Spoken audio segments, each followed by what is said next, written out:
तो हम कंटिन्यू करते हैं पावर के साथ।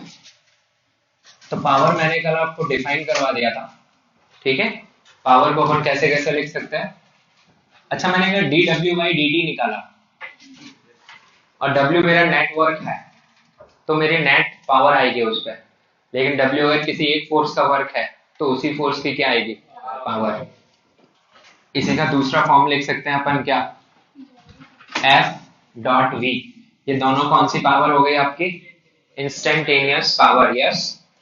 एवरेज पावर कैसे लिखते हैं, work done divided by time taken, yes. समझ में आ गया यहाँ तक। अच्छा चलो क्वेश्चन करता है।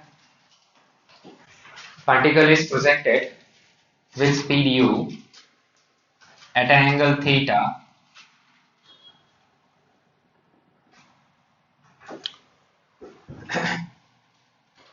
एक पार्टिकल जिसका मास m है, ठीक है, उसे स्पीड u से एंगल थीटा पर प्रोजेक्ट कर दिया हॉरिजॉन्टल के साथ।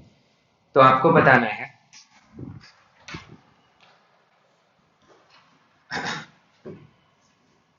आपको डिराइव करना है power of gravitational force as function of time, as function of time. Gravitational force की पावर टाइम के फंक्शन में आपको डिराइव करनी है।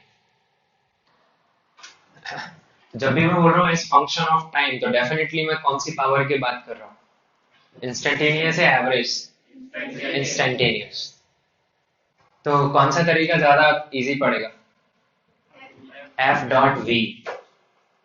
एफ तो हमेशा पता ही है किधर लगता है, डाउनवर्ड। किसी भी टाइम पे वी निकाल लो और वो उस फोर्स का और वी का क्या कर दो, डॉट प्रोडक्ट। क्या आपको प्रोजेक्टाइल में वेलोसिटी वेक्टर फॉर्म में लिखनी आती है, सिखाया है मैंने। हाँ, तो फोर्स को भी वेक्टर फॉर्म में लिख लो, वेलोसिटी एट एनी इंस्टेंट भी वेक्टर फॉर्म में लिख दो और उनका क्या निकाल लो, डॉट प्रोडक्ट। हो जाएगा solve. Come on try.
Yes come on.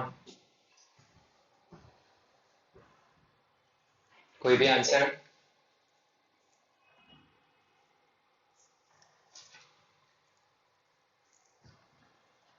Try कर रहे हैं, सॉल्व करूं मैं।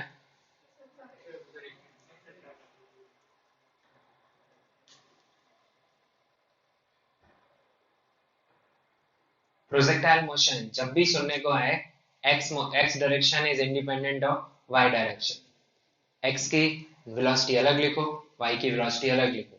मैं चाहता हूँ वेलोसिटी टाइम के फंक्शन में है, तो आपके पास एक्स डायरेक्शन मोशन तो कैसी मोशन है, कांस्टेंट वेलोसिटी, वो तो हमेशा यू cos थीटा रहेगी वेलोसिटी उधर। वाई डायरेक्शन मोशन कैसी मोशन है, यूनिफॉर्म एक्सेलरेटरी मोशन, तो वहां पे v equal to u plus a t. Equation लगा के आप वी वाई निकाल सकते हैं। अरे हाँ है ना, एकदम इजी है। आप कोई भी इंस्टेंट उठा लो, मान लो मैंने कोई general instant t equal to t ले लिया, ठीक है, t इक्वल टू टी। यहाँ पे वेलोसिटी होगी v, जिसके दो कंपोनेंट होंगे vx एंड vy, यस और नो। अब मुझे, और यहाँ पे जो फोर्स लग रहा है वो तो आप पहले ही समझ सकते हैं, फोर्स तो कहाँ लग रहा होगा, नीचे। तो इसे वेक्टर फॉर्म में लाने के लिए आप x and y axes clearly define कर लें so that you can express. So here is your velocity, here is your force. आप इन दोनों वेक्टर्स का क्या निकालना चाहते हो? Dot product. वही आपका आंसर है. किन दोनों वेक्टर का? mg and v. तो अगर थोड़ा ध्यान दें तो vx पावर में कंट्रीब्यूट ही नहीं करेगा क्योंकि फोर्स मेरा हमेशा y में है कि नहीं? तो vx के साथ तो डॉट प्रोडक्ट क्या ही आएगा? जीरो. मतलब मेरी पावर आएगी mg into v by with minus. अरे हाय ना, समझ में आ रहा है सबको? तो चलो लिखते हैं अपन प्रोजेक्टाइल में वेलोसिटी. तो वेलोसिटी होती है vx i cap plus vy j cap. सही बात है. vx को आप क्या लिख सकते हो? u cos theta into i cap. और vy टाइम का फंक्शन चाहिए इसलिए v equal to u plus a t से जा रहे हैं. अगर पोजीशन का फंक्शन चाहिए होता तो v square equal to u square plus 2x से जाते. तो y डायरेक्शन में इनिशियल वेलोसिटी कितनी है? u sin theta. तो u हो गया प्लस a कितना है? Minus g. डायरेक्शन क्या है? j कैप ना. ठीक है. तो माइनस g इंटू t और डायरेक्शन क्या हो गई? j cap. अब ऐसा तो है नहीं कि y कंपोनेंट हमेशा पॉजिटिव j कैप में रहेगा. मैक्सिमम हाइट क्रॉस करने के बाद डायरेक्शन उसकी क्या हो जाएगी? Negative j. पर ये अपने आप ध्यान रख लेगा ये term u sin theta minus gt. जैसे जैसे t बढ़ता जाएगा gt बढ़ता जाएगा. जैसे आप यहाँ पर पुट भी करके चेक कर सकते हो. आप अगर कैपिटल T बाई 2 पुट करें तो ये जीरो आएगा नंबर. अरे कमान, थोड़ा दिमाग का जोर डालो. प्रोजेक्टाइल पढ़ा है हमने. At maximum height y component of velocity. तो अगर मैंने यहाँ पे t equal to capital T by 2 रख दिया, अगर capital T stands for time of flight, तो फिर ये जीरो आना पड़ेगा कि नहीं इसे? और उसके बाद जीटी टर्म बड़ा हो जाएगा उस इंस्टेंट के बाद इससे. तो ओवरऑल नंबर कैसी हो जाएगी? नेगेटिव. अरे हाँ ना. तो आपको डायरेक्शन की चिंता करने की जरूरत नहीं है. सही लिखा हुआ है वो. अब क्या कर लो? फोर्स लिख लो. फोर्स क्या है? mg माइनस j कैप है कि नहीं? अब इनका क्या ले लो? Dot product. हाँ जी. तो आई कैप के साथ जे कैप का डॉट प्रोडक्ट तो जीरो ही आएगा. वही हम बात कर रहे थे कि एक्स कंपोनेंट पावर में कंट्रीब्यूट नहीं कर रहा है तो सिंपली इनका डॉट प्रोडक्ट. तो mg को तो बाहर ही लिख दो, माइनस को भी आगे इधर लगा दो. साथ में क्या आ जाएगा? u sin theta minus gt. Power में कोई आई जी दिखेगा या नहीं दिखेगा? पावर के आंसर में कोई आई कैप जे कैप दिखेगा या नहीं दिखेगा? दिखना ही नहीं चाहिए क्योंकि पावर कैसी क्वांटिटी है? स्केलर. अब इसे अंदर मल्टीप्लाई कर लो. अगर लिखना है ढंग से तो याद आएगा minus of M G u into sine of theta plus of M G square into t. So how power is changing? Can you draw power as function of time graph, pt graph? इस situation में power versus time graph बना सकते हैं या नहीं बना सकते? बना सकते हैं पक्का. कैसा आएगा ग्राफ? स्ट्रेट लाइन, क्योंकि बाकी सारे टर्म तो कांस्टेंट है ना. यस और no? Straight line with positive slope और नेगेटिव स्लोप. पॉजिटिव स्लोप और नेगेटिव स्लोप. टी का कोएफिशिएंट पॉजिटिव है. यस. y इंटरसेप्ट कैसा आएगा? Negative. So this kind of graph you will have. इसे समझिए भी कि चल क्या रहा है भाई. इस ग्राफ को समझते हैं अपन. ये होगा कौन सा इंस्टेंट? चलो कोई सोच के बताएगा मुझे. ये कौन सा टाइम होगा?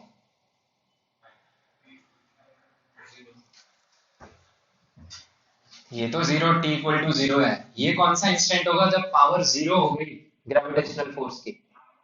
ग्रेविटेशनल फोर्स की पावर जीरो कब होगी? जब वेलोसिटी परपेंडिकुलर हो जाए mg के. कहां होगी वेलोसिटी परपेंडिकुलर mg के? मैक्सिमम हाइट पॉइंट पे. और कब पहुंचती है बॉडी मैक्सिमम हाइट पॉइंट पे? Half of time of flight. और ये होगी उसकी टाइम ऑफ फ्लाइट. और यहाँ पे जो पावर आएगी उसे आना चाहिए mg u sin theta. Try to understand this numbers. समझने की कोशिश करिए. t इक्वल टू जीरो पे, t इक्वल टू जीरो पे ग्रेविटेशनल फोर्स की पावर कितनी होगी?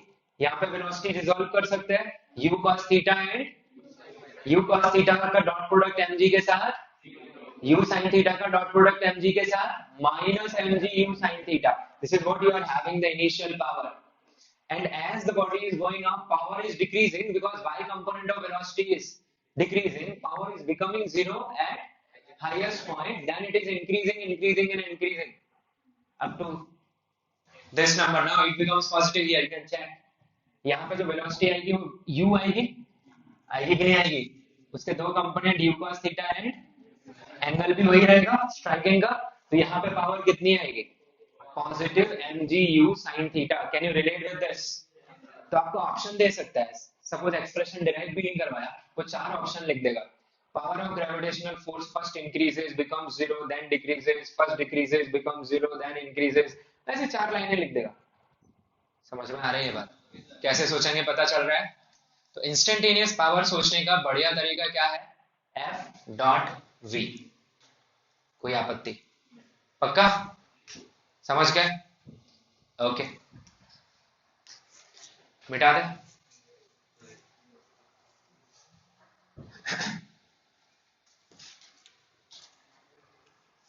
यस,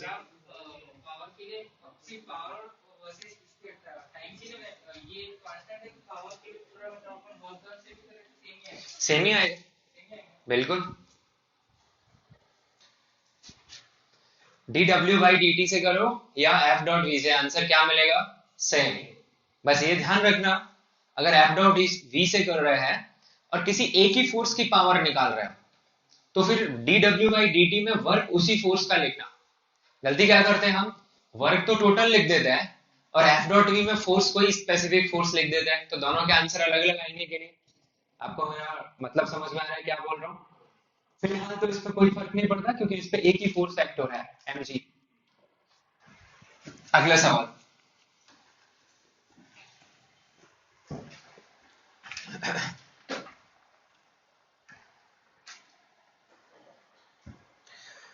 तो in this question there's a block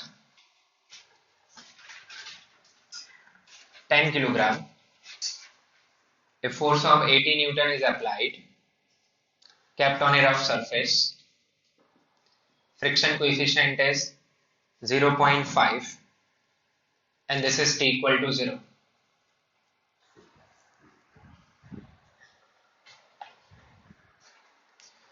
So इसमें अलग अलग पार्ट पूछ रहा हूं मैं, तो लिखो find average power of the applied force, comma individually निकालनी है, okay? Gravitational force, comma frictional force and normal force acting on the block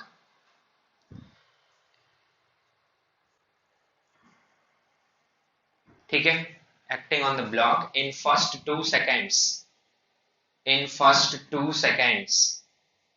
कर सकते हैं? उन सबको जोड़ दिया तो क्या मिल जाएगा? Net average power, okay?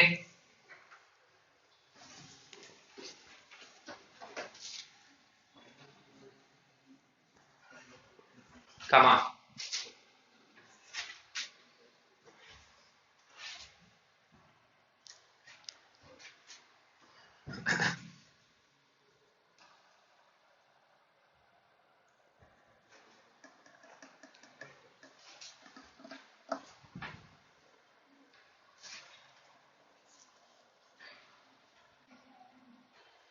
जो टाइम मैं आपको क्वेश्चन सॉल्व करने के लिए दे रहा हूँ उसमें मोर देन 100% के साथ पूरी कोशिश करनी है कि मैं कर लूँ। स्पीड भी इंप्रूव हो गई, कंसंट्रेशन भी।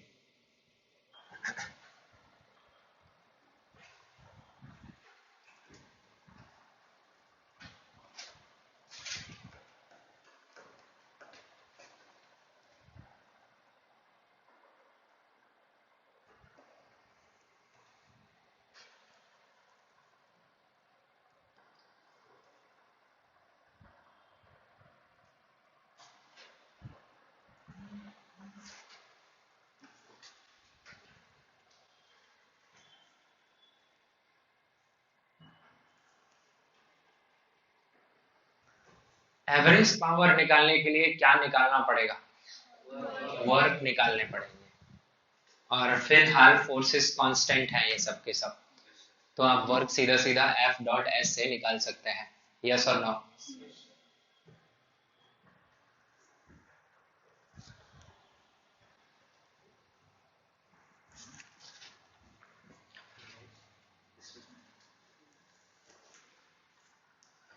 आंसर आंसर कोई तो आंसर बताओ।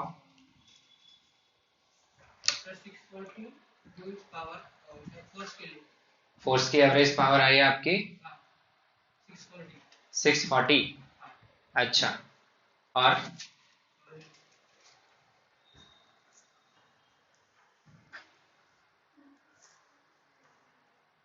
अरे दूसरे के आंसर से डरना नहीं है।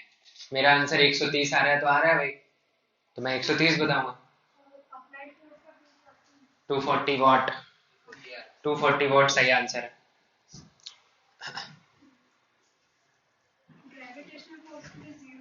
हाँ हाँ, अरे उसमें इतना डरने की क्या बात है।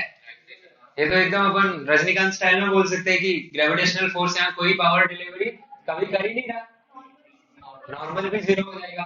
दो ही फोर्सेस यहाँ पे पावर में कंट्रीब्यूट कर रहे हैं, एक अप्लाइड फोर्स है, फ्रिक्शन। अप्लाइड पॉजिटिव रखेगा और फ्रिक्शन नेगेटिव, काइनेटिक फ्रिक्शन है। इज दैट ओके और नॉट? और पावर का साइन वैसा ही आएगा जैसा वर्क का साइन है, क्योंकि डेल्टा टी तो हमेशा ही पॉजिटिव आएगा। टाइम इंटरवल नेगेटिव हो सकता है क्या? -1 आवर का कोई मतलब है क्या? यस और नो? तो वर्क अगर नेगेटिव कर रहा है कोई फोर्स किसी इंटरवल में, तो उस इंटरवल में पावर भी कैसी रखे, पावर भी कैसी रहेगी उस फोर्स की? Negative. Okay, so it's easy. I will first find out what is the displacement of this in the first 2 seconds. 300 आ रहा है फ्रिक्शन का, फ्रिक्शन का -150 आएगा। आंसर निकालने के बाद आंसर बताइए, इससे खुद का कॉन्फिडेंस भी बढ़ता है और पड़ोसी को ये भी लगता है कि मुझे भी निकालना है। क्लास का एटमॉस्फेयर फील करिए, कमान। अकेले पढ़ने और क्लास में पढ़ने में बहुत फर्क होता है। See here now, M is clear. क्या निकालना है मुझे? सबसे पहले तो सारे फोर्सेस समझने होंगे मुझे। तो सारे फोर्सेस कुछ इस तरीके से लग रहा है कि अप्लाइड फोर्स इस डायरेक्शन में लग रहा है, फ्रिक्शन इधर लगेगा। मैं जरूर चेक कर लूंगा, कभी कभी लोग बहुत पागलपन करते हैं कि सपोज ये फोर्स फ्रिक्शन की मैक्सिमम वैल्यू से कम है, पता नहीं वो फिर भी कौन सा मैथ्स लगाते हैं और आंसर निकाल देते हैं। इसका आंसर क्या आएगा फिर? जीरो। क्योंकि अगर ये फोर्स फ्रिक्शन की मैक्सिमम वैल्यू से कम है तो ये ब्लॉक हिलेगा ही नहीं अपनी जगह से। ब्लॉक हिलेगा नहीं तो वर्क डन नहीं होंगे, वर्क डन ही नहीं होंगे तो पावर भी नहीं होगी। क्या आपको मेरी बात समझ में आ रही है? तो ये भी जरूर चेक करना चाहिए। तो फिलहाल मैक्सिमम फ्रिक्शन की वैल्यू है कितनी? अरे भाई, ये तो ऐसे ही काउंट निकल जाना चाहिए। नॉर्मल 100 है, 100 इंटू 0.5 50। यस, तो लेकिन 80 बड़ा है 50 से, तो ये फ्रिक्शन काइनेटिक हो जाएगा और इसकी वैल्यू क्या हो जाएगी? 50। कोई आपत्ति? ये आपके फोर्सेस लग गए। अब एक्सेलरेशन निकाल लेंगे अपन, तो एक्सेलरेशन नेट फोर्स से निकलता है, तो 80 माइनस 50 डिवाइडेड बाई मास कितना है इसका? 10। क्या आपको समझ में आया एक्सेलरेशन कैसे लिखा मैंने? वही आप इक्वल टू एम लगाया, तो कितना आ गया मेरे पास ये? 3 मीटर पर सेकेंड स्क्वायर। अब मुझे निकालनी है average power of applied force, तो मैं लिखूंगा work done by applied force divided by delta T. Average power of friction, तो भी क्या लिखूंगा? Work done by friction divided by delta T. And same way for MG and normal. तो work निकालने के लिए डिस्प्लेसमेंट चाहिए, और डिस्प्लेसमेंट काइनेमेटिक्स से निकलेगा, तो यूज कर लीजिए S is equal to u delta t plus half a delta t का, या आप u t plus half A T square भी बोलते हैं। तो माइंड में रहना चाहिए टी इंस्टेंट नहीं है, टी क्या है? इंटरवल। ओके, सो कहां से कहां तक बोला है मैंने आपको? 0 to 2। Yes, so S is equal to 0 plus half A कितना आया? 3 into 2 का स्क्वायर, तो कितना आ गया? 6 मीटर्स। यस और नो? चलो वर्क निकालते हैं रेस्पेक्टिव। एफ डॉट एस लग जाएगा, डिस्प्लेसमेंट इसी डायरेक्शन में हो रहा है कि नहीं? तो फोर्स कैसा वर्क करेगा? पॉजिटिव। कितना आएगा? 480। वर्क कितना आएगा? 480। यस, डिवाइडेड बाई कितना आ गया?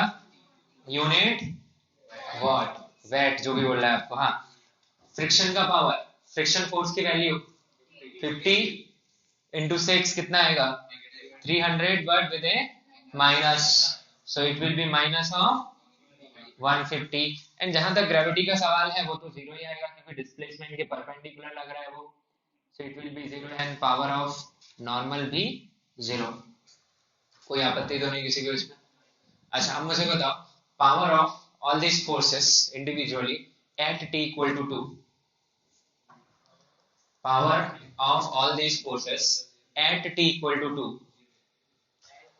एट टी इक्वल टू 2, पागलपन नहीं करना है। At t power instantaneously define हो सकती है कि नहीं हो सकती है? तो मैं कौन सी पावर पूछ रहा हूँ फिर? इंस्टेंटेनियस। तो क्या करोगे? D W by D T तभी यूज करो जब डब्ल्यू टाइम का फंक्शन है, अदरवाइज पहले क्या करना पड़ेगा? आपको पहले वर्क किस में एक्सप्रेस करना पड़ेगा? टाइम का फंक्शन, फिर आप उसे क्या करोगे? डिफरेंशिएट। फालतू में लंबा है, उससे बेहतर क्या है? F dot D. तो जैसे ही मैं पूछ रहा हूँ टी इक्वल टू 2 पे पावर बताओ, मतलब आपको टी इक्वल टू 2 पे बॉडी की क्या निकालनी है? वेलोसिटी एंड रेस्पेक्टिव फोर्सेस के साथ उनका डॉट प्रोडक्ट। क्या बहुत मुश्किल है? ये भी सीखो कि क्या पूछ रहे हैं और क्या करें फिर। सो सेकेंड पार्ट है ये, power of all these forces at t equal to 2 seconds. इसका मतलब है कौन सी पावर? इंस्टेंटेनियस।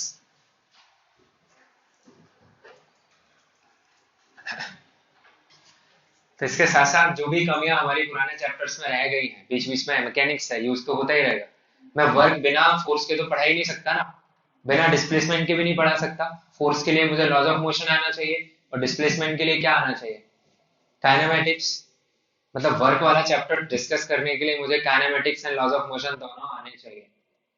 ठीक है?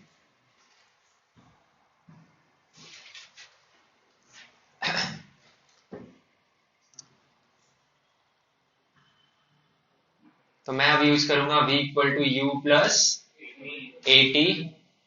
मुझे t इक्वल टू 2 पे चाहिए वेलोसिटी, सो v आ जाएगा 0 प्लस 3 इंटू 2, यानी कितनी आ जाएगी? 6 मीटर पर सेकेंड। यस। अब सपोज मुझे अब वेलोसिटी रहेगी किस डायरेक्शन में? किधर रहेगी? जिधर एक्सेलरेशन है। क्यों? क्या फाइनल वेलोसिटी की डायरेक्शन हमेशा एक्सेलरेशन की डायरेक्शन में होती है? नहीं। ऐसा इसलिए क्योंकि इनिशियल वेलोसिटी क्या है? 0। ये बात तो क्लियर है ना? अगर ऐसा होता कि वेलोसिटी की डायरेक्शन हमेशा एक्सेलरेशन में रहती, तो मैं प्रोजेक्टाइल जैसी मोशन तो कभी करा ही नहीं पाता। यस और no? Okay. But by the way, अगर मैंने रेस्ट से छोड़ा किसी बॉडी को, तो वो वेलोसिटी एक्वायर ही किसी डायरेक्शन में करेगी, जिस डायरेक्शन में क्या है? एक्सेलरेशन। ओके। सो फिलहाल राइट में रहेगी इसकी velocity at t equal to 2। Forces वगैरह आपके सामने इधर लिखे हुए हैं। ये एफ डॉट वी पॉजिटिव आएगा, उसका एफ डॉट वी नेगेटिव आएगा, बाकी दोनों के 0 आएंगे। So power of this force F, it will be F dot v, it will be positive how much? 480 watt, and power of friction, it will be friction force dot product velocity, it will be with a minus 300। yes or no? and दोनों बाकी दोनों क्या आ जाएंगे आपके पास? 0। क्या ये बात समझ में आ गई? सबको समझ में आ गई? पक्का? दोनों बातों में भी अंतर समझ आ रहा है? एवरेज पावर कितनी डिलीवर कर रहा है समझने की कोशिश करो। t इक्वल टू 0 पे है, इस फोर्स की पावर क्या है? अप्लाइड फोर्स की power. t equal to 0 instant पर अप्लाइड फोर्स की पावर क्या है? 0। एंड t इक्वल टू 2 पे उसकी पावर क्या है? 480। एवरेजिंग का मतलब होता है आप हर इंस्टेंट पे बराबर बराबर बांट दो, इसलिए एवरेज वैल्यू हमेशा ही मतलब इंस्टेंटेनियस से कम आ रही है इस केस में। वो जस्टिफिकेशन आपको मिल रहा है कि नहीं मिल रहा है? हाँ है ना? क्या ये स्टेटमेंट सही है कि एवरेज इंस्टेंटेनियस वैल्यू हमेशा एवरेज से बड़ी होती है? इंस्टेंटेनियस वैल्यूज हमेशा एवरेज से बड़ी होती है? जी नहीं। t इक्वल टू 0 की इंस्टेंटेनियस वैल्यू 0 है, जबकि एवरेज कितनी है? 240। एवरेजिंग का मतलब ही है कि 0 से 2 में हर इंस्टेंट पे कितनी पावर डिलीवर कर रहा है ये फोर्स? 240। इज दैट ओके और not? Okay. So instantaneous numbers can be very much different, बिल्कुल ही अलग हो सकते हैं किससे? एवरेज से। ओके। ठीक है, नेक्स्ट क्वेश्चन।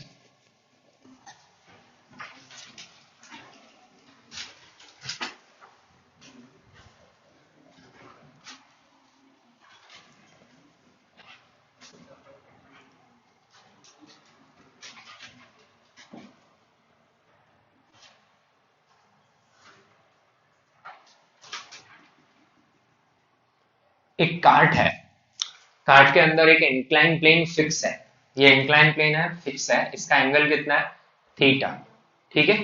इसके अंदर एक ब्लॉक रखा हुआ है जिसका मास m है, ठीक है, और ये सरफेस स्मूथ है,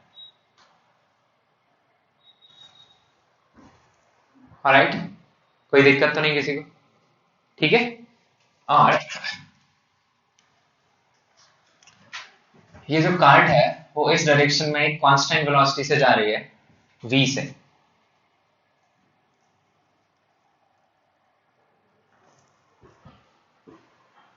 कोई दिक्कत, ठीक है। अब मैं आपको वैल्यूज भी दे दे रहा हूं, यहाँ पे थीटा की वैल्यू है आपके पास 45 डिग्रीज, ठीक है। मास ले लीजिए 2 किलोग्राम,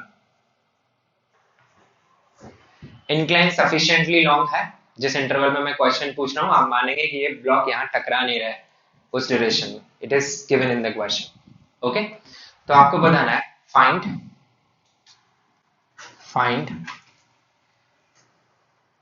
एवरेज पावर, चलो you tell me, okay, it is okay, find average power of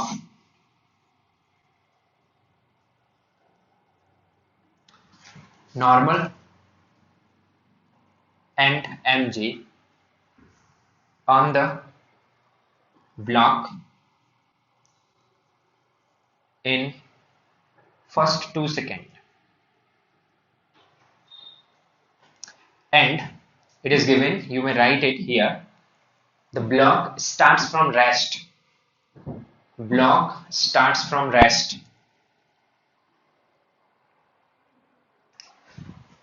with respect to the elevator,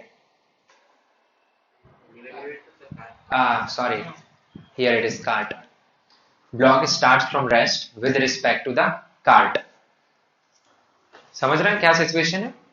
cart की हमेशा वेलोसिटी v है, अच्छा मैंने v की वैल्यू नहीं दी आपको, v आप लिख लीजिए 10 मीटर पर सेकेंड।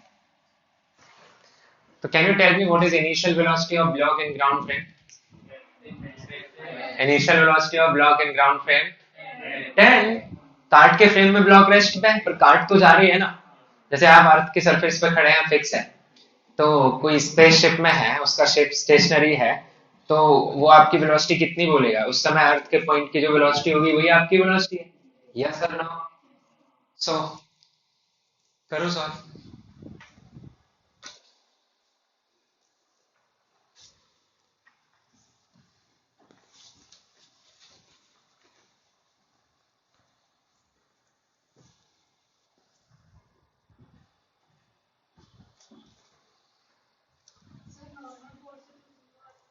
मुझे नहीं पता, कॉन्फिडेंस होना चाहिए बदले में, देखो आप गलत करें या सही करें, कॉन्फिडेंस से भरा हुआ होना चाहिए अटेम्प्ट।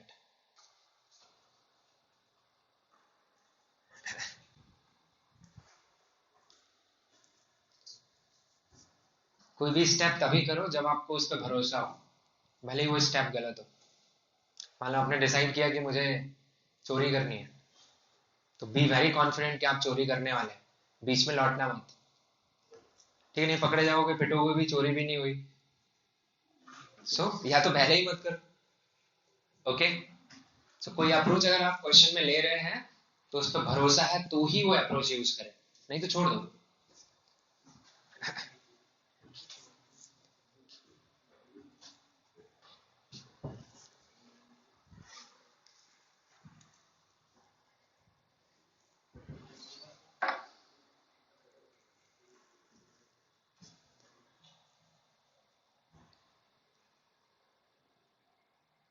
हाँ जी, हालत खराब हो रही है, यह समझ में नहीं आ रहा है, नॉर्मल का 0 आ रहा है तो आ रहा है, बी कॉन्फिडेंट, सुन के नहीं बोला है, जैसे उसने गर्दन हिलाई तो मैंने भी हिला दी, हाँ 0 ही हुआ भाई, ऐसा नहीं करना है। क्या पावर फ्रेम डिपेंडेंट क्वांटिटी है, क्या पावर अलग अलग ऑब्जर्वर के लिए अलग अलग आएगी एक गिवन फोर्स की, दिमाग घर पे छोड़ के तो नहीं आया हो ना, पावर अलग अलग ऑब्जर्वर के लिए अलग अलग आ सकती है क्या, एक ही फोर्स की? हाँ या ना? नहीं आ सकती। सारे ऑब्जर्वर एक फोर्स की हमेशा सेम पावर बताएंगे। अच्छा तुम खड़े हो। हाँ। नहीं नहीं, उससे उसने यस बोला ना। बताओ कैसे। पावर मतलब आखिर में तो वर्क डन हुआ है ना, मतलब जितनी डिस्प्लेसमेंट वैल्यू कौन से बीच में ट्रैवल की किसके भी रेफरेंस में, मतलब मेरे हिसाब से मैं स्टेशनरी बोलते हुए तुम्हें ऐसा नहीं लग रहा है कि मैं कुछ भी बोल रहा हूँ? जितनी भी डिस्प्लेसमेंट किसी के भी फ्रेम में। नहीं सर, मैं बता रहा हूँ क्योंकि पावर वर्क डन के हिसाब से आती है। हाँ, power is rate of work done. क्या वर्क डन फ्रेम डिपेंडेंट होता है? क्या वर्क फ्रेम डिपेंडेंट क्वांटिटी है?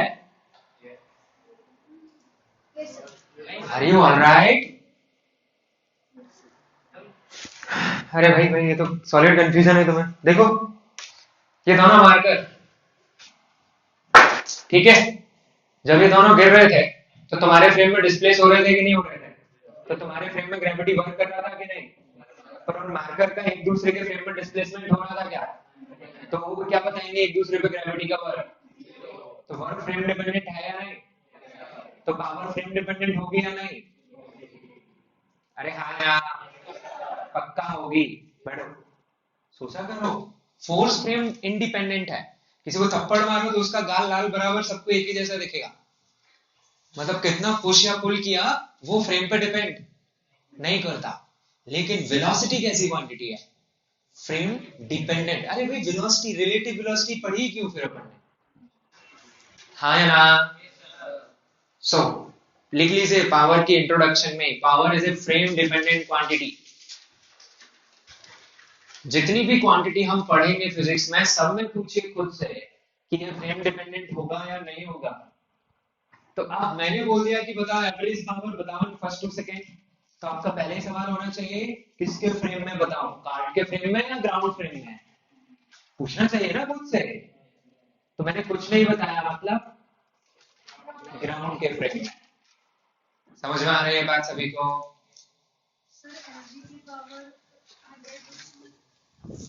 100√2 और नॉर्मल की 0। सोचो, क्या ग्राउंड फ्रेम में कुछ डिस्प्लेसमेंट होगा ब्लॉक का? सोच लिया सबने या नहीं?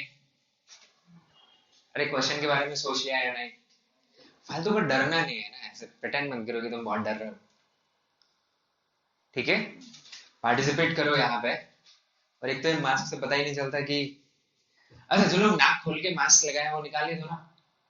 मतलब या तो नाक भी ढक लो अपनी, तो पर्पस भी फुलफिल हो, या फिर पूरे ही निकाल दो, तो कम से कम चेहरा दिखे कि भाई क्या चल रहा है। ठीक है। हाँ। सोच लिया सबने एक क्वेश्चन? एक बात समझ लीजिए आप कि कितने महीने हो गए हैं आपको पढ़ते हुए यहाँ पे? चलो गिनो गिनो, कब से पढ़ रहे हो? पहला लेक्चर कब आया था? अप्रैल में, मई में? मिड ऑफ अप्रैल ऐसा कुछ है ना? अप्रैल, मई, जून, जुलाई, अगस्त, सितंबर, अक्टूबर, नवंबर, दिसंबर, कितने हो गए? 8 महीने। 9वां महीना चल रहा है ना? इंसान बन जाते हैं 9 महीने में।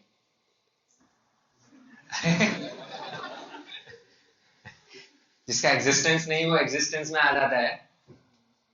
लेकिन अभी तुम लोगों की मेंटालिटी जो है वो 10 से बहुत ऊपर नहीं उठ पाई है। टाइम जरूर 9 महीने का होने वाला है। ठीक है, तो खुद को जितनी जल्दी विद इन ए वीक और विद इन 2 वीक उस एग्रेशन में लेके आता हो जो जेई के लिए चाहिए। हम टीचर खड़ा ना हो पाए क्लास में अगर वो ढंग से आंसर नहीं कर रहा है। अरे हाँ है ना? अरे बेटा, जेई के बच्चों के सामने कोई ऐसा ऐरा गैरा टीचर खड़ा नहीं हो पाता है, वो बेइज्जती महसूस करके भाग जाता है।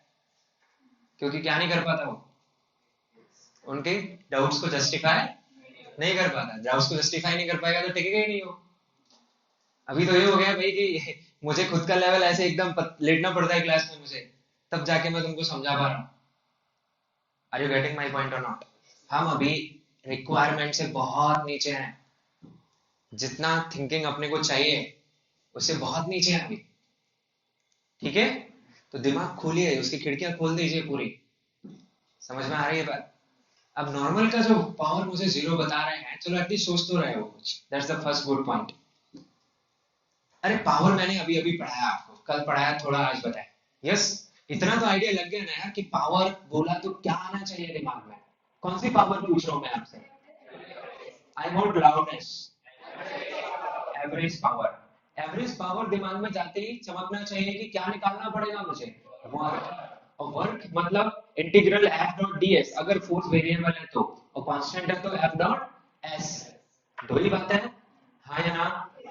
अब पावर निकालने में अगर कोई स्टूडेंट प्रॉब्लम फेस कर रहा है, मतलब उसे क्या निकालना नहीं आता है? वर्क निकालना। और इतने समय से हम इसीलिए क्या सीख रहे थे? वर्क कैसे निकालते हैं, हाँ या ना? चलो नॉर्मल की बात कर लेते हैं। तो नॉर्मल फोर्स ऐसे लगेगा, एग्री? बस ऐसे शिफ्ट होता जाएगा उसका पॉइंट ऑफ एप्लीकेशन। किसके फ्रेम में शिफ्ट होता जाएगा ऐसे? किसके फ्रेम में शिफ्ट होता जाएगा ऐसे? सुनाई नहीं दे रहा मुझे? कार्ड के फ्रेम में। और ग्राउंड फ्रेम में ये भी होगा और ये भी होगा। अरे हाँ है ना? तो इस ब्लॉक के दो दो डिस्प्लेसमेंट है। This is displacement of block with respect to, and this is displacement of card, and here is normal. तो ब्लॉक का overall displacement will be resultant of these two. Relative motion पढ़े हैं कि नहीं? पक्का पढ़े हैं? तो displacement of block will be displacement of block with respect to card plus displacement of card, vector summation. हाँ जी, दिमाग में कुछ आ रहा है? Normal is always perpendicular to, normal is always perpendicular to displacement of, पूरा बोलो। पर क्या ब्लॉक के पास कोई और डिस्प्लेसमेंट भी है? क्या नॉर्मल इसके भी परपेंडिकुलर है? अरे नहीं, तो क्या नॉर्मल कोई वर्क करेगा 2 सेकंड में? अरे हाँ करेगा। अगर ये कार्ट मूव नहीं कर रही होती, ये कार्ट एक फिक्स्ड चैम्बर होता, तो फिर यही डिस्प्लेसमेंट होता। नॉर्मल उसके हमेशा कैसा होगा? तो वर्क कितना करता? पर ये भी तो मूव कर रहा है ना, तो उसकी वजह से नॉर्मल वर्क करेगा कि नहीं करेगा? पक्का। तो फिर नॉर्मल की पावर जीरो। चलो कितनी होगी वो तो बात की बात है, इतना तो समझे कि जीरो होगी या जीरो नहीं होगी। क्या आपको समझ में आ रहा है जीरो नहीं होगी? हाँ या ना? तो नॉर्मल के जो पावर है, एवरेज पावर है, उसमें कार्ट की मोशन का रोल है, ब्लॉक की कार्ट के रिलेटेड मोशन का रोल नहीं है। यस, ठीक है। एमजी की बात करते हैं। एमजी हमेशा कैसे लग रहा होगा? मतलब वो हमेशा किसके परपेंडिकुलर होगा? डिस्प्लेसमेंट ऑफ कार्ट के। तो उसके में पावर में किसका रोल होगा? Displacement of block with respect to cart. तो थोड़ा सोचेंगे तो चीजें एकदम खुलेंगी। अब किया जा सकता है सॉल्व, करो। एवरेज पावर ऑफ नॉर्मल 100 है 100 आया और ग्रेविटी का 100√2। 100√2, ठीक है। आंसर निकाल के रखिए, हम अभी सॉल्व करेंगे तो वेरीफाई करेंगे।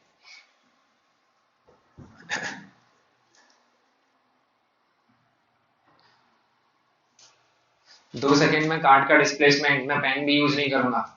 2 सेकंड में कार्ड का डिस्प्लेसमेंट कितना होगा? 20। अरे हाँ ना, कांस्टेंट वेलोसिटी से जा रही है। नॉर्मल फोर्स की वैल्यू किसके इक्वल आएगी? mg cos theta. अरे कोई एक्सेलरेशन थोड़ी है। हाँ, अगर ये एक्सेलरेट कर रहा होता कार्ड, तो फिर मुझे स्यूडो फोर्स वगैरह लगा के सोचना पड़ता, पर अभी कोई स्यूडो फोर्स लगाने की जरूरत, क्योंकि ये तो क्या है? कांस्टेंट वेलोसिटी से जा रहा है। एक्सेलरेशन क्या है? जीरो। तो कार्ड का फ्रेम भी इनर्शियल है, नॉन इनर्शियल है? इनर्शियल। अरे मैं ये सब इसलिए पूछ रहा हूँ ताकि पुरानी चीजें भी हमें याद आ जाए। कार्ड का फ्रेम कैसा है? इनर्शियल ही है। तो नॉर्मल की वैल्यू सिंपल किसके इक्वल आएगी? mg cos theta. m बोलो कितना है? चलो पहले पूरा टर्म ही लिख लेते हैं। डिस्प्लेसमेंट ऑफ कार्ड कितना आएगा? vt। यस। और एंगल कितना आ रहा है? sc और n में, ये एंगल कितना आएगा? थीटा आएगा। ये कितना आएगा?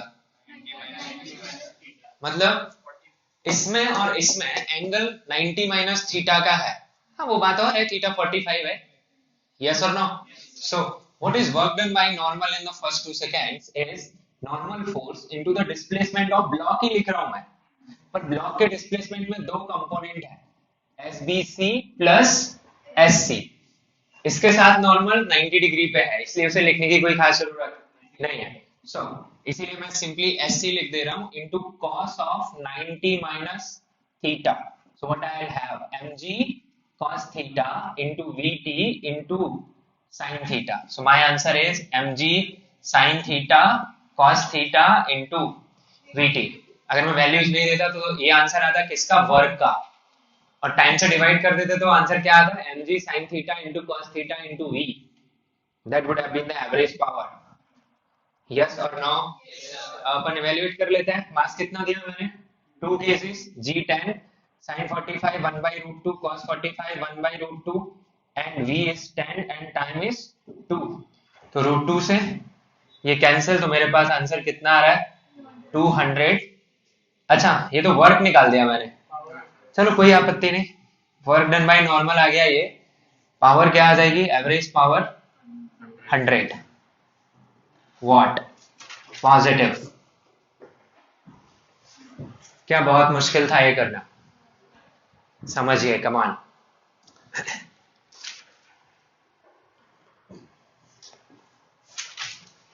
वर्क डन बाय ग्रेविटी, सही बताना फॉर्मूला क्या होता है। mg एच, दूसरी कोई बात ही नहीं देखनी है आपको, एच बस देख लो। तो इस मोशन की वजह से तो एच बदल ही नहीं रहा, सिर्फ इस मोशन की वजह से बदल रहा है। तो मान लो कार्ड के फ्रेम में ब्लॉक यहाँ आ जाता है तो कितना नीचे आ गया, इतना। तो अगर ये डिस्प्लेस करता है एल से तो ये एंगल थीटा, तो H is what, L sine theta. हाँ जी, तो मैं लिख दूं यहाँ पे क्या आएगा मेरा answer, M G into displacement of block with respect to card into sine theta. L is displacement of block with respect to card. क्या ये समझ में आ रहा है आपको? अच्छा, एसबीसी निकालना कोई बड़ी बात, बिल्कुल भी बड़ी बात नहीं है। मतलब ब्लॉक कैसे मोशन कर रहा है in frame of cart, constant velocity motion या uniform acceleratory motion. In frame of cart, सोच के बोलिए, in frame of cart uniform acceleratory. अरे बेटा उसके बाद एक्सेलरेशन होगा ना G sine theta down the incline, हाँ ना। तो डिस्प्लेसमेंट कौन से फॉर्मूले से निकालेंगे, ये एसबीसी कैसे निकालेंगे, UT plus T square, card के फ्रेम में चले जाएंगे, हाँ ना, पक्का चमक रहा है। तो एसबीसी निकाल रहा हूं, एसबीसी कार्ड की ब्लॉक की initial velocity with respect to card कितनी दी हुई है। अगर मैं एसबीसी निकालूंगा तो मुझे सारे numbers with respect to C ही लिखने पड़ेंगे, हाँ ना। तो what is initial velocity of block with respect to card, 0। Time interval कितना, 2 second plus half, acceleration is g sin theta into t square, so what I get half into 10 into, चलो बाद में पुट करेंगे, ऐसे ही लिखते हैं अभी। तो मुझे मिल रहा है G T square into sine theta by 2। कितने लोगों को ये नहीं समझा ये जी साइन थीटा कहां से आ गया, इज देयर एनीबॉडी? सबको पक्का समझ में आ गया, कोई बेइज्जती की बात नहीं है। हाँ अगर आप पूछोगे तो मूर्ख जरूर लोगे अभी, पर नहीं पूछोगे तो वो मूर्खता आपके साथ मरने तक रहेगी। तो सोच लो आज उसे उतारना है या फिर लेके जाना है। समझ में आ गया ना सबको जी साइन थीटा कैसे आया? ठीक है, अभी मैं कुछ नहीं बोल रहा किसी को, मैं एज्यूम कर रहा हूँ कि लॉकडाउन में तुमने मस्त जिंदगी जी है ना, तो तुम पूछ सकते हो। मैं पूछ लूं, उसको बुलाना तुम्हारे साथ बगल में जो, हाँ आप मुझे बताएंगे कि जी साइन थीटा कैसे लिखा मैंने, कहां से सोचा है कि जी साइन थीटा होना चाहिए?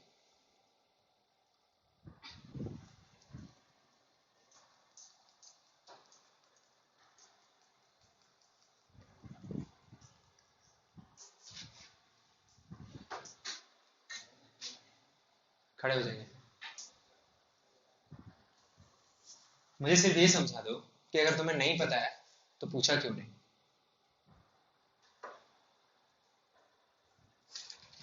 स्पीक आउट, आवाज है, हाँ। I want explanation, if you don't know then why you did not ask.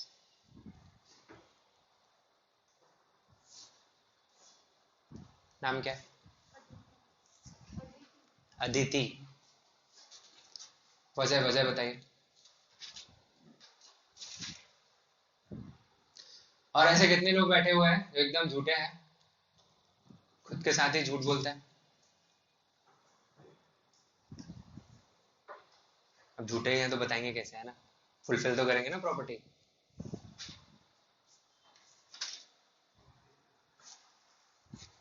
क्यों करती हो ऐसा? से सॉरी टू योर सेल्फ। आगे से नहीं होना चाहिए, समझ में आ रहा है? अगर आप मेरी क्लास में बैठे हुए हैं और मैंने पकड़ लिया कि आपको नहीं आ रहा है, हालांकि मुश्किल है मास्क पहन के पकड़ना कि नहीं आ रहा है, बट फिर भी पकड़े गए, तो फिर मैं बहुत बेइज्जती करता हूँ। आप हो सकता है अगली क्लास में नहीं आए। आज मैं बहुत कंट्रोल कर रहा हूँ खुद को। बैठ जाइए। तो बाकी सबको समझ में आ गया जी साइन थीटा कहाँ से आया? पक्का समझ में आ गया? इस ब्लॉक पे एफपीडी बनाएंगे तो नीचे एक कंपोनेंट आएगा, कौन सा? M G sine theta. Forces frame dependent नहीं होते, तो एफबीडी वैसे ही देखेगा किसी भी फ्रेम में बनाऊं मैं। तो एम जी साइन थीटा इधर, एम जी कॉस थीटा नीचे, नॉर्मल ऊपर, ये बैलेंस करेंगे। ये इम्बैलेंस फोर्स है, इसकी वजह से क्या मिलेगा उसे? Acceleration, G sine theta. So I will put here work done by gravity कितना आएगा आपके पास? M into G square T square sine theta by 2। अब पावर निकालेंगे अगर, तो टाइम से और डिवाइड कर देंगे तो टाइम की एक पावर कम हो जाएगी। क्या मिल जाएगा आपको? M G square into T into sine theta by 2। हाँ जी, बताओ किस फोर्स की पावर टाइम इंडिपेंडेंट थी इन दोनों में से? किस फोर्स की पावर टाइम इंडिपेंडेंट थी? नॉर्मल की। नॉर्मल की पावर में टाइम की, वर्क में टाइम की पावर 1 का ही टर्म आ रहा था। अरे हाँ है ना, नॉर्मल की वर्क की एक्सप्रेशन में टी का पावर 1 लिखा हुआ है। टी से क्या करते हैं हम? Divide two calculate average power. So this 100 what is constant for normal. मैं किसी भी इंस्टेंट पे पूछूं नॉर्मल की पावर कितनी मिलेगी आपको? 100 वॉट। पर ग्रेविटी की पावर टाइम के साथ इंक्रीज हो रही है, लीनियरली इंक्रीज हो रही है। तो आपको न्यूमेरिकल ना पूछते हुए वो ये लाइंस भी लिख के पूछ सकता है कि नहीं? हाँ है ना? तो come on, what will you get the answer for gravity? If you put P average of gravity is equal to 2 into 10 का स्क्वायर into टाइम कितना? 2 into 1 by रूट 2 बाय 2।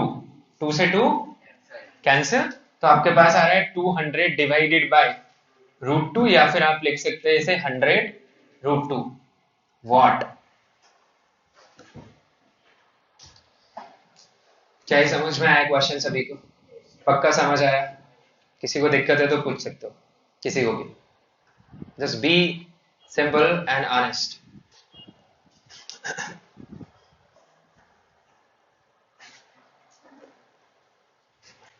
आगे बढ़ जाओ, मिटा दो इसे।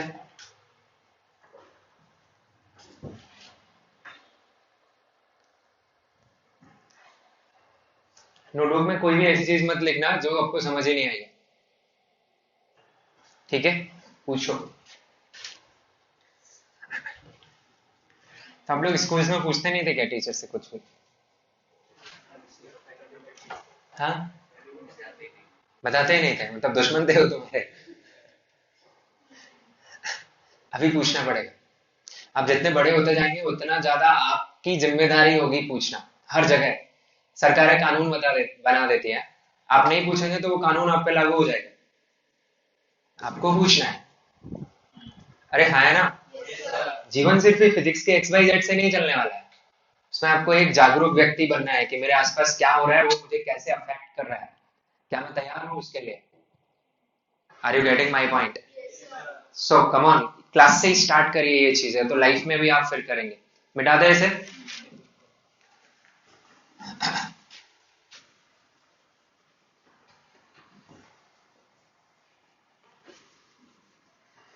ऑलराइट, चलिए अगला सवाल देखते हैं। एंड मैं उम्मीद करता हूँ कि आप ज्यादा ईमानदारी से अटेम्प्ट करेंगे।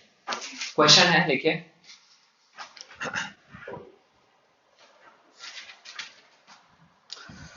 A body of mass m starts from rest from origin from origin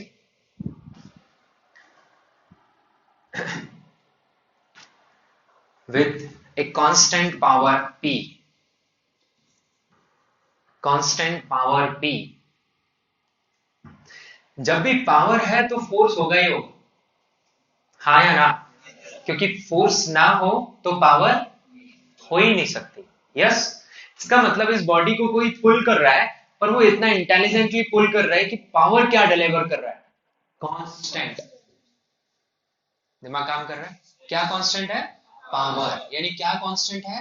power को थोड़ा तोड़ दें तो ना रेट ऑफ वर्क डन।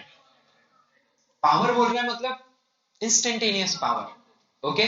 या फिर रेट ऑफ वर्क डन से भी ज्यादा फील नहीं आ रही है, अपन उसको और तोड़ देते हैं। क्या कांस्टेंट है? Product of force and velocity, not displacement, force and velocity. यही तो पावर होती है ना, एफ डॉट वी। अब जैसे जैसे मैं खींचूंगा, फोर्स तो लगा ही रहा हूं, फोर्स लगा रहा हूं तो एक्सेलरेशन होगा या नहीं होगा? फोर्स है तो एक्सेलरेशन होगा कि नहीं होगा? अरे भाई इकलौता ही फोर्स है वो, ठीक है?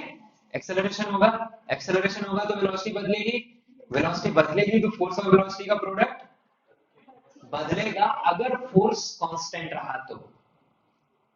दिमाग में कुछ जा रहा है क्या? पक्का? Which type of motion it is? Uniform acceleratory, constant velocity, non uniform acceleratory? Non uniform acceleratory. वापस सोचते हैं, देखो मैंने बोला पावर क्या है? पावर क्या है? यानी फोर्स और वेलोसिटी का प्रोडक्ट कांस्टेंट।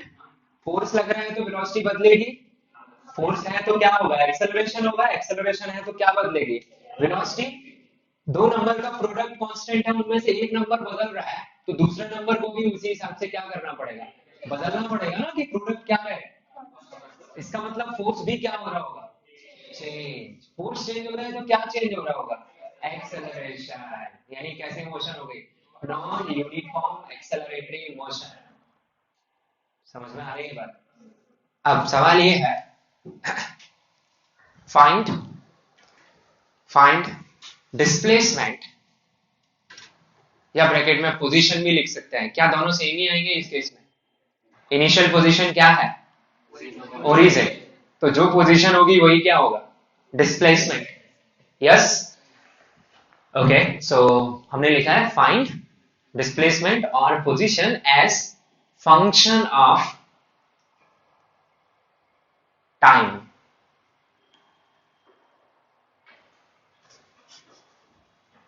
कैसे करेंगे? नॉन यूनिफॉर्म एक्सेलरेटरी मोशन में एक्स को टी का फंक्शन में लाना है। एक्स एक्सेस, चलो मान लो कि एक्स एक्सेस के अलोंग मूव कर रहा है, लिख लो it is moving along X access.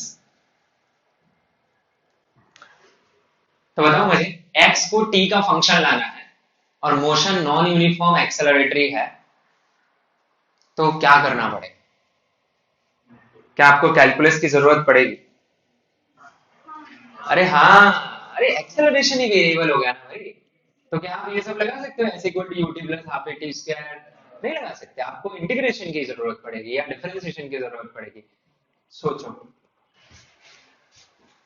So this is a question which involves idea of power, idea of force, idea of velocity and position. So it's a shift from work, NLM to kinematics.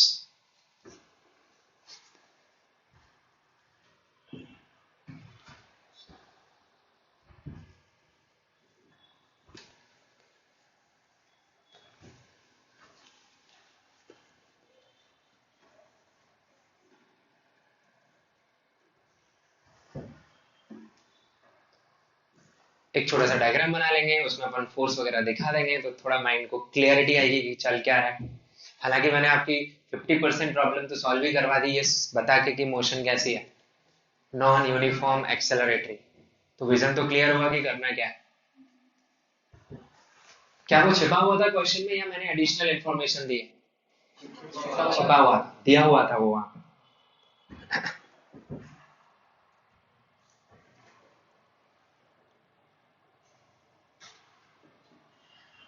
अगर कोई body rest से start करती है तो उसकी velocity उसके acceleration की direction में ही होती है।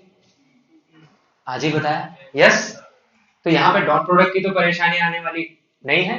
क्योंकि फोर्स जिधर होगा एक्सेलरेशन उधर ही होगा, और क्योंकि रेस्ट से स्टार्ट हो रही है बॉडी, t इक्वल टू 0 पे रेस्ट पे है, तो जिस किसी भी टाइम t पे उसके पास जो वेलोसिटी होगी वो भी उसी डायरेक्शन में होगी।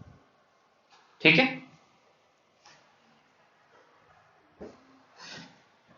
तो मुझे पहुंचना है x in terms of t। तो कैसे स्टार्ट करेंगे, पहले लिखेंगे let at t equal to t।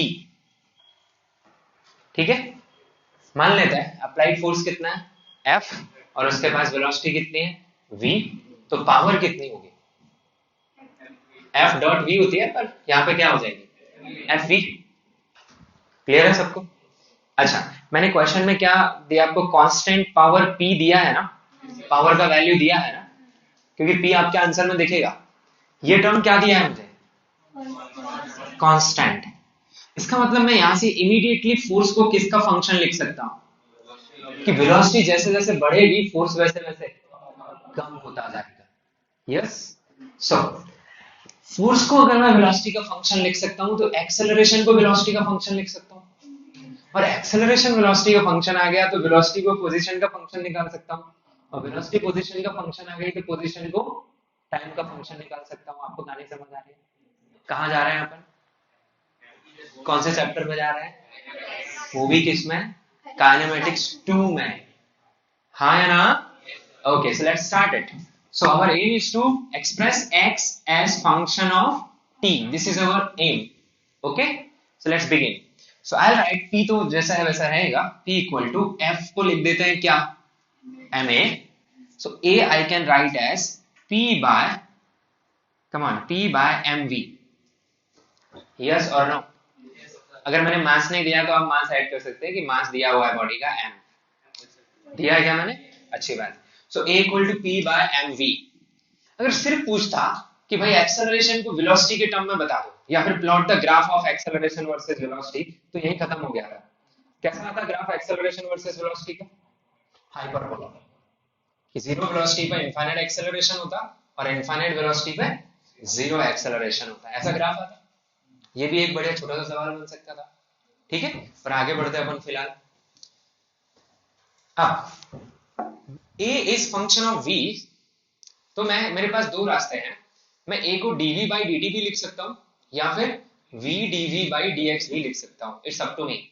और मैं दोनों रास्तों से डेस्टिनेशन पर पहुंच सकता हूं, क्योंकि मुझे एट द एंड तो क्या चाहिए, x as function of t चाहिए।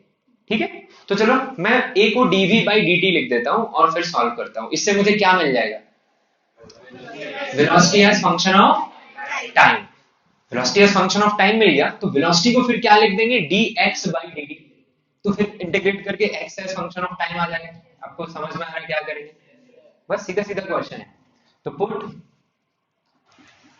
a as dv by dt, मैं v dv by dx भी लिख सकता था अगर मुझे v किसका फंक्शन निकालना होता, x का। वो डिपेंड करेगा क्वेश्चन ने क्या पूछा। So dv by dt is equal to p by mv। अब बताओ कैसे इंटीग्रेट करें, थोड़ा कैलकुलस भी चेक हो जाएगा अपने एग्जैक्टली। आप इंटीग्रेशन तभी कर सकते हैं जो टर्म d के साथ है वही आपका वेरिएबल है, तो उसके साथ फंक्शन भी उसी वेरिएबल का होना चाहिए। हाँ या ना? तो मैं v को यहीं रहने दूं, t को यहां भेज दूं, तो मैं इंटीग्रेट नहीं कर पाऊंगा, क्योंकि इंटीग्रेशन किसके रिस्पेक्ट में जाएगा, t के में, और वेरिएबल कौन है, v। तो until I put v as function of t मैं इसे इंटीग्रेट, तो उससे अच्छा है कि आप v को dv के साथ भेज दो। हाँ ना, इतना समझता है सबको? तो मैं v को dv के साथ भेज रहा हूं, तो ये बन गया v dv equal to, constant को तो किसी के साथ भी रख लो, कोई फर्क, तो p by m into dt। समझ में आ रहा है क्या, कर दिया इंटीग्रेट। लिमिट कैसे लगाऊं, t इक्वल टू 0 पे मुझे v कितना दिया है, और मैं किसी भी टाइम पे v फाइंड करना चाहता हूं। ऐसे हमने काफी क्वेश्चन किए हैं काइनेमेटिक्स 2 में। तो चलो v का integration, v square by 2 limit from 0 to v equal to p by m out, dt का इंटीग्रेशन t आ जाएगा, इस तरह तो कुछ और है ही नहीं, 0 टू t, तो मुझे मिला v square by 2 minus 0 square by 2 आएगा, है ना, equal to pt by m, ऐसे लिख दो। तो v क्या आ गया मेरे पास, 2pt बाय m का स्क्वायर रूट। ये भी अपने आप में एक पार्ट है, पूछ सकता है कि वेलोसिटी टाइम के साथ कैसे चेंज हो रही है. So can you plot velocity as function of time? Which graph it will be? Parabola y square equal to 4x type का दिख रहा है कि नहीं, है ना? So you can plot it accordingly. But चलो आगे बढ़ते हैं. अब v को क्या पुट कर दो? dx by. तो ये क्वेश्चन पावर से ज्यादा किस चैप्टर से में ज्यादा समय हमें देना पड़ रहा है? काइनेमेटिक्स 2. ठीक है. और फाइनल एग्जाम्स ऐसे क्वेश्चन पूछना पसंद करते हैं क्योंकि उनके पास क्वेश्चन पूछने की लिमिट होती है. जैसे जेईई मेंस 25 सवाल पूछेगा, 25 से ज्यादा तो चैप्टर है फिजिक्स में, तो एक चैप्टर से एक सवाल भी नहीं बनता फिर. तो फिर क्या करते हैं वो लोग? ऐसे सवाल ढूंढते हैं जिनमें दोनों चैप्टर के कॉन्सेप्ट यूज हो जाए, स्पेशली मैकेनिक्स में. आपके बात समझ में आ रही है? ओके. सो v को पुट किया dx by dt. सो dx by dt equal to square root of 2p by m, ये तो कांस्टेंट है, और साथ में square root of t. Integrate करेंगे dt को उधर, तो dx is equal to square root of 2p by m into square root of t dt integral. ठीक है. ओरिजिन से स्टार्ट हो रहा है, तो t इक्वल टू 0 पे x 0 होगा, और t इक्वल टू t पे मुझे x फाइंड करना है. हो गया सॉल्व कि नहीं? तो क्या आ गया अपने पास? x limit from 0 to x equal to integration बताओ स्क्वायर रूट t का, स्क्वायर रूट t का t की पावर डिवाइडेड बाय. तो इजी है ना, आता है ना सबको. तो ये आ गया x is equal to square root of 2p by m into 2 by 3 t की पावर 3 बाई 2. ये आपका आंसर है. तो 2 by 3 square root of 2p by m into t की पावर 3 बाई 2.